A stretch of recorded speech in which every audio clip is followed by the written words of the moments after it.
जादुई जंगल का रहस्य। भाग 1। गांव के पास एक घना जंगल था, जिसे लोग जादुई जंगल कहते थे। कहा जाता था कि वहां की हर चीज में जादू था। गांव के बच्चे अक्सर उस जंगल की कहानियां सुनते और वहां जाने का साहस जुटाते। एक दिन छोटे से गांव का एक लड़का, अर्जुन, जंगल के बारे में सुनकर बहुत उत्सुक हो गया। उसने ठान लिया कि वह जंगल में जाकर उसकी रहस्यमयी शक्तियों का पता लगाएगा। सुबह होते ही अर्जुन ने अपनी माँ से विदा ली और जंगल की ओर चल पड़ा। जैसे ही वह जंगल में दाखिल हुआ, उसे महसूस हुआ कि वहां का माहौल बिल्कुल अलग था। पेड़ ऊंचे और घने थे और फूलों की खुशबू चारों ओर फैली हुई थी।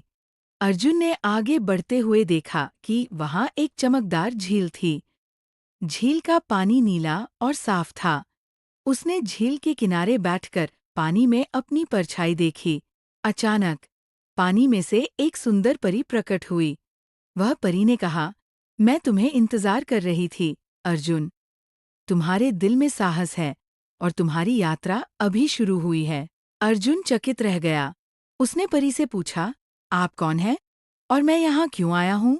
परी ने मुस्कुराते हुए कहा, मैं इस जादुई जंगल की रक्षक हूँ। यहाँ एक जादुई पत्थर छिपा है, जिसे पाने के लिए तुम्हें 3 कठिनाइयों का सामना करना होगा। क्या वे कठिनाइयाँ क्या हैं? अर्जुन ने उत्सुकता से पूछा। परी ने कहा, पहली कठिनाई है तुम्हारे सबसे बड़े डर का सामना करना। ये डर तुम्हें जंगल के अंदर गहराई में मिलेगा। क्या तुम तैयार हो? अर्जुन ने निडर होकर कहा, हाँ, मैं तैयार हूँ।